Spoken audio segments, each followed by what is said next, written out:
Sorry for that intermission. Kids are okay. But just to get back to what we were discussing, I would say if you want to be rich, you must be financially literate. And that's the number one thing. You got to know what money is about. Rich people, when I say rich, we're just talking about money, because you can be rich, morally rich, and spiritually rich, but we're just talking about money today. The rich people acquire assets. And to acquire assets, you got to have money.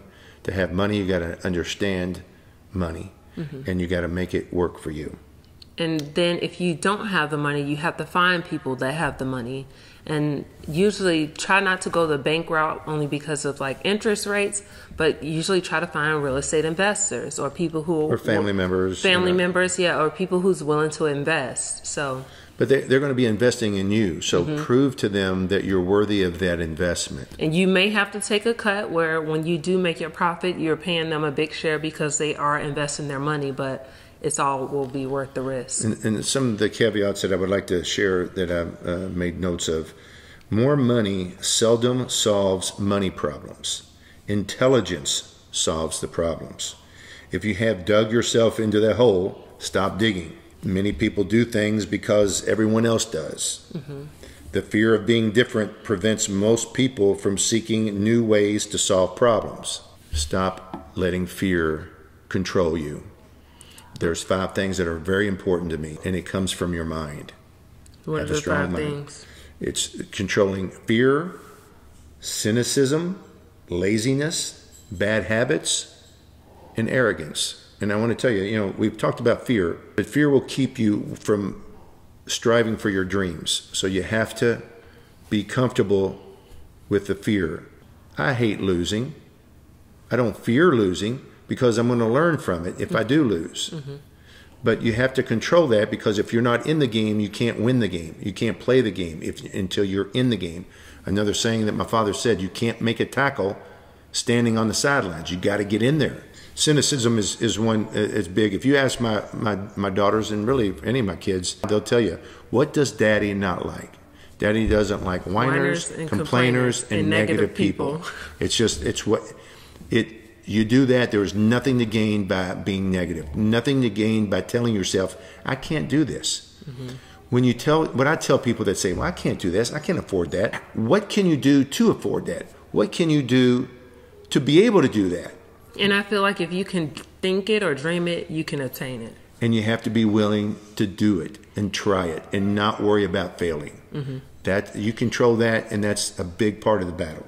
Laziness. So laziness is just, self-explanatory. Just do it. Next one. Just get out there. And bad habits. You don't want to say, hey, I'm not going to spend my money, but then you go out and buy your new outfit. Or gambling. Just get rid of bad habits. And arrogance. Arrogance, my dad taught me a long time ago. I'm from the part of town, a really working class part of town. And many of my friends would tell me, what do y'all live here for? You're supposed to live in the East End.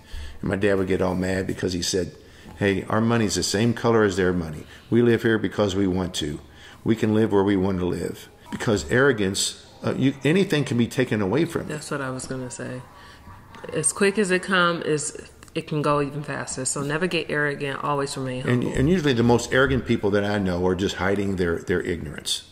Those are some very key things you need to keep in mind. Okay, someone asks, what are the best investments to start with for someone in their 20s?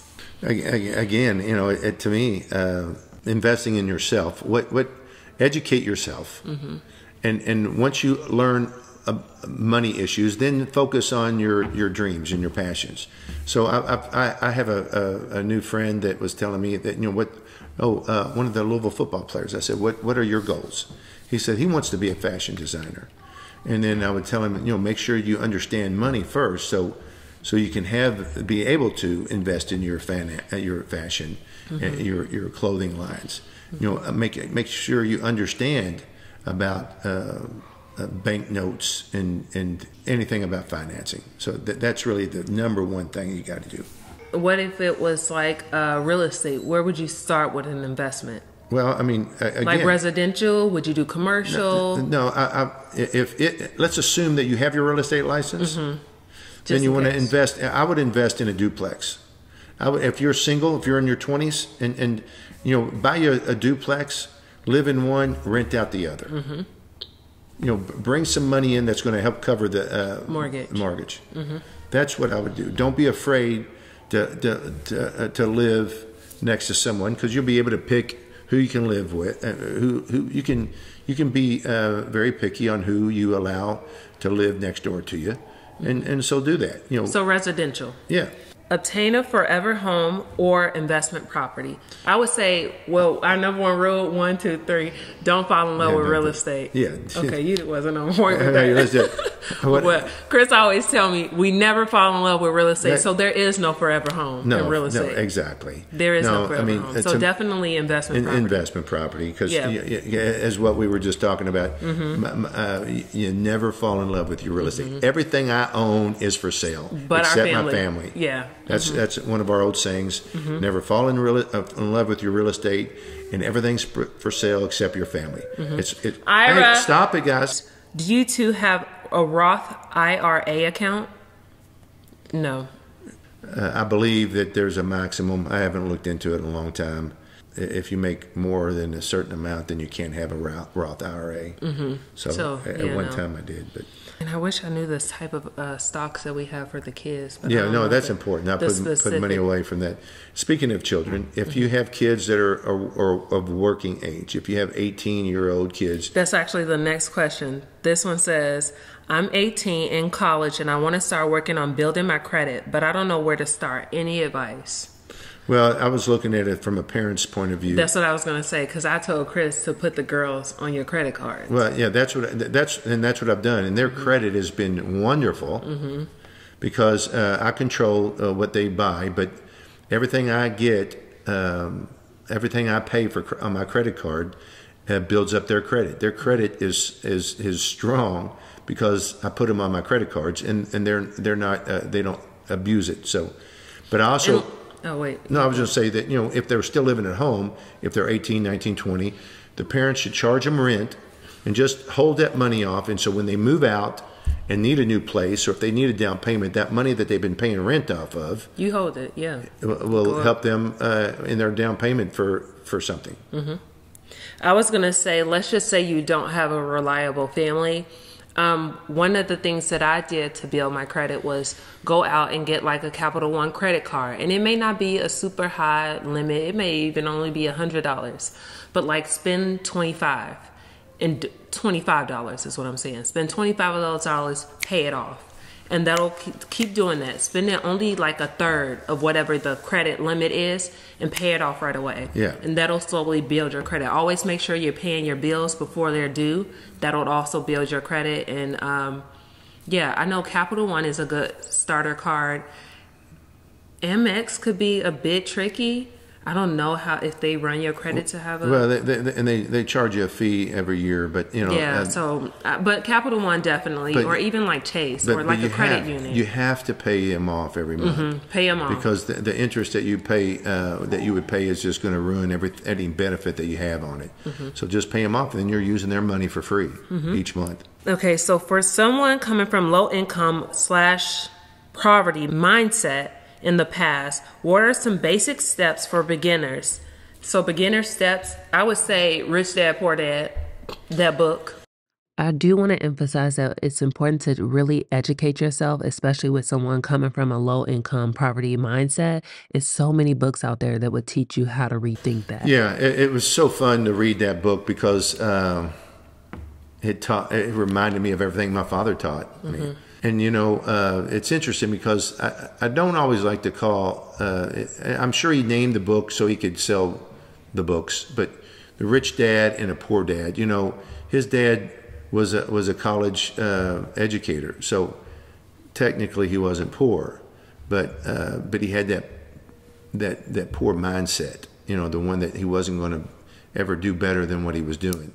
The rich dad has a bigger dreams. We don't have to tell the book, but that's the book recommendation. Yeah. Also, another one that I came across online is Creative Cash by Bill Ham. So that's another book recommendation. The next question asks, do you invest more in ETFs or individual stocks. We don't do stocks per se, but we do have a money advisor where we put money aside for the kids' colleges. In mutual funds. I don't buy individual stocks. Yeah, you can watch TV in our room. It's them tiptoeing. Every time they come past, they're tiptoeing. So yeah, we don't do individual stocks. Ways to spend as little money as possible on the first investment property. Well, the best way, if you're going to buy your home, is buy something that is less than what the bank tells you can afford to own. The bank is going to tell you what the highest that you can afford to pay, because they want that interest. They're going to make more money off of you the bigger of a home that you buy.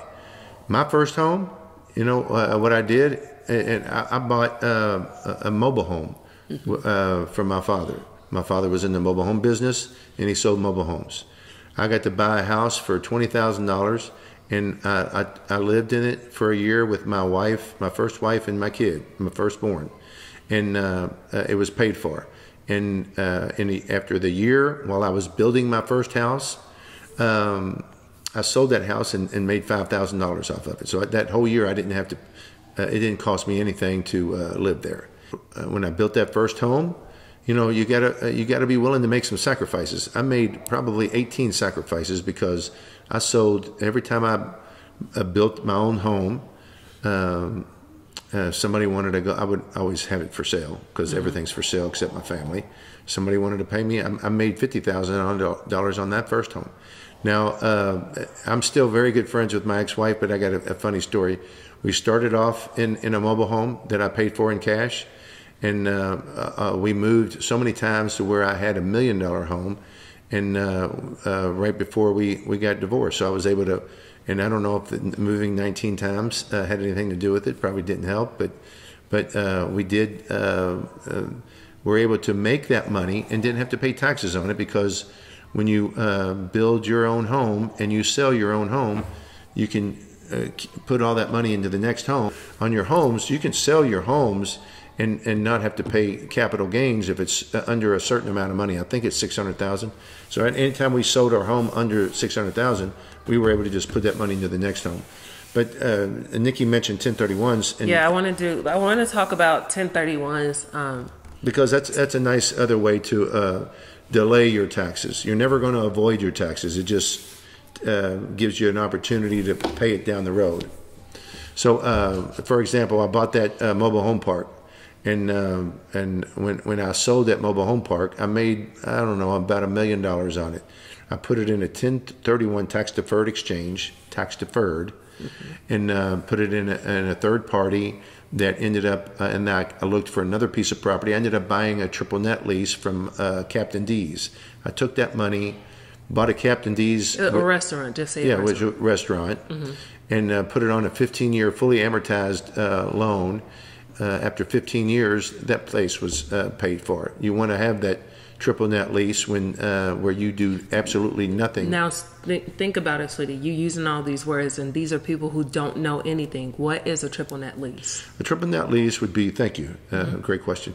A triple net lease is one that where the tenant, I'm the owner of the building, but the tenant pays for the taxes and insurance and all the maintenance on the property, everything on the building. So you just own the ground in the building itself. Yeah, and you're renting it, and they have to take care of everything. And usually a triple net lease is anywhere from 10 to 15 years? Or is it can it be as 5? Oh, well, are you talking about the leases? Well, I mean, they're all over the board. Okay. I mean, but typically, like 10 years. We own some Dollar Generals that have 15-year leases on it. But and then I've had other leases that have been 10 years. You know, I like having shorter leases because then I can raise the rents on them quicker, and then that it's going to increase the value of that property. If you have other questions about 1031s, if you're a little deeper into the real estate world, I could talk to you about that. But and they'll mention that in your real estate classes for those that will go out there and learn about it. And then if you're doing a residential, our first advice, like tip, is just making sure you are vetting your tenants. I've made the mistake many times that I would listen to a good a sad story, and mainly what I've done with that, because I'm more of a sucker when it comes to sad situations. I like to help people, but 9 out of 10 times they're usually not being honest with me. Mm-hmm. So Nikki is my muscle a lot of times on that. She has, mm-hmm. and been a lot tougher on the stories, because she's heard of a lot more. I've known it, but she's experienced it too. So yes, that's number one. It's just vetting your tenants. So never be afraid to ask for too much. It's never too much to ask for as a landlord, because at the end of the day, that's how you're going to pay your bills. So vetting tenants. I feel like we answered that. How did you guys get started in real estate? I'm not really in real estate. I kind of married into the real estate life. But Chris, tell them how much you've learned. Just wow. I mean, I've learned a ton. But Chris, I mean, you started real estate because of your dad. Yeah. And he started real estate because of his not his dad. Not. All of his brothers are in real estate. Yeah, my grandfather was a farmer. Yeah. And they all lived on a farm, had to share their bath water together. They had their outhouses. They had to walk to school in 10 feet of snow. They literally did all those bad things, and they all wanted more. What advice would you guys give to a young couple combining their finances and in the beginning wanting to build wealth together? We are interested in investing in it as well. I would say the best advice would be like budgeting. No, yeah. You like come up with budgeting plans as a couple. Like put together what you make, put together what he make, what needs to go to bills, what are the needs, and then what you can set aside to do for your investments. And make it something that you all do together. It's just something, hey, listen, this is what we're spending. Let's really pay attention to what we're spending. Let's really pay attention to what we want and what we need.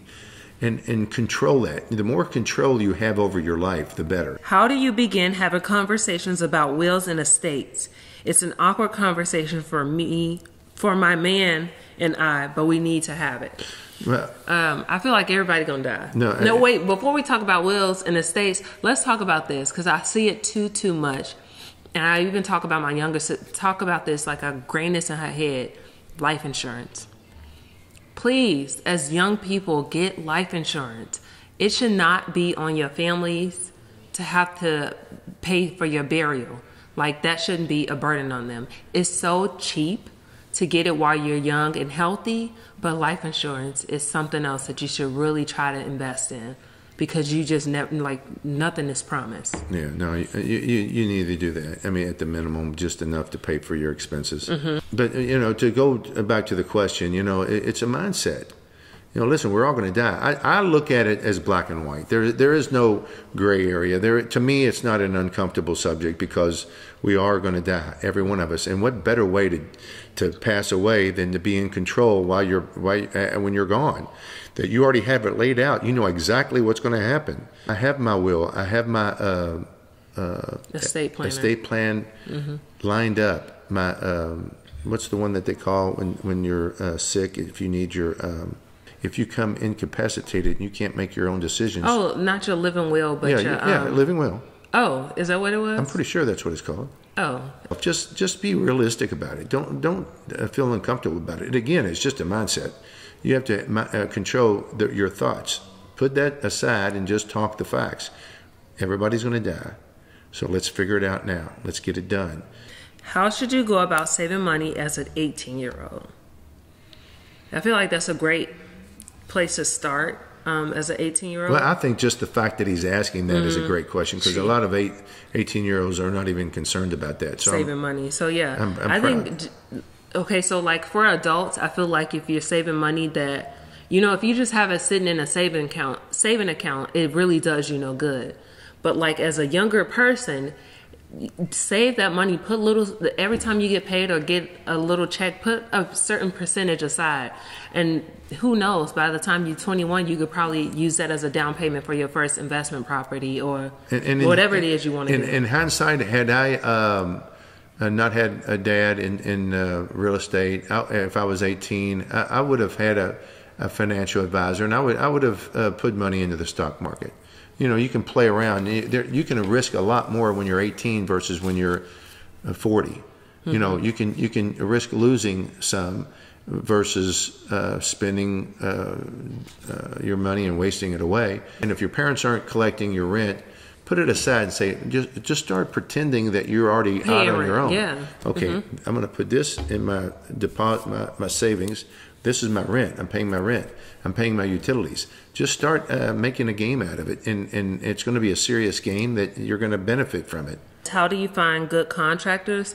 It's really word of mouth. I feel like the best contractors come from word of mouth, because even with friendships and relationships, that doesn't always work out. But. And in today's world, what I love the reviews. I mean, the reviews really are go Google, baby. Yeah. Best contractors.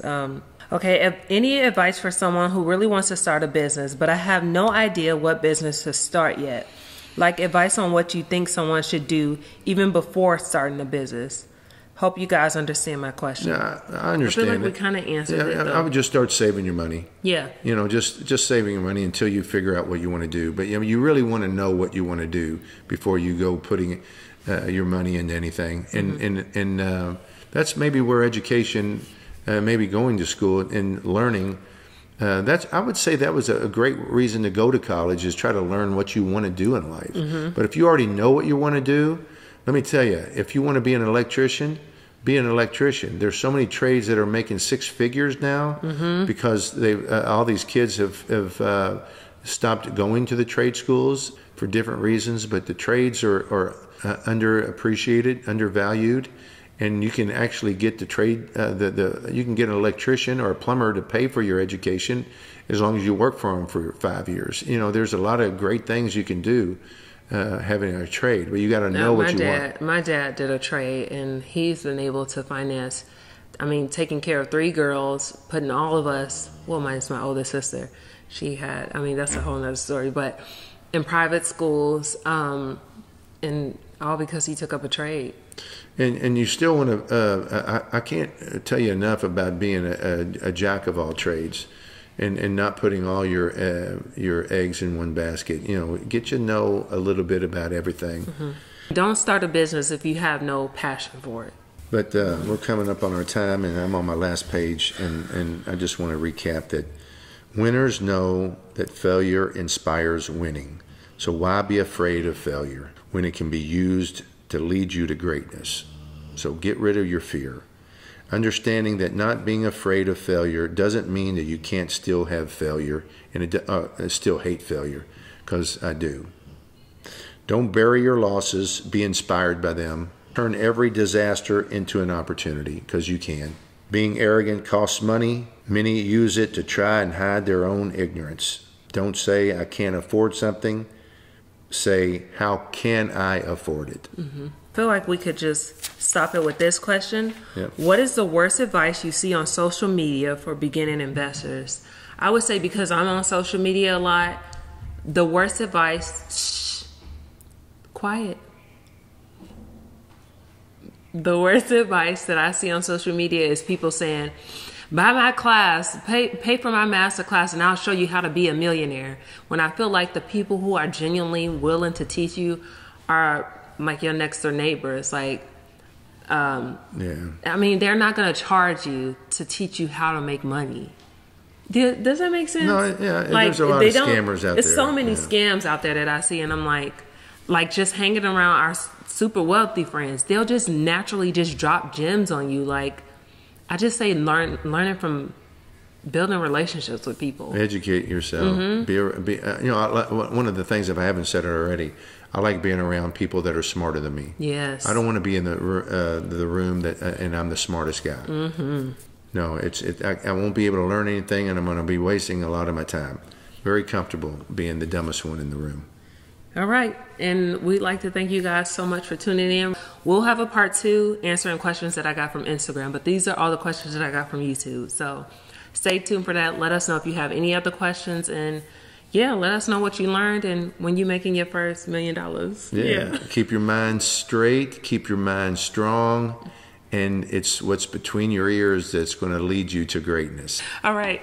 Talk to you guys later. We out. That was awesome. Yeah. Ooh, I'm hot. These lights. Ooh. I'm proud.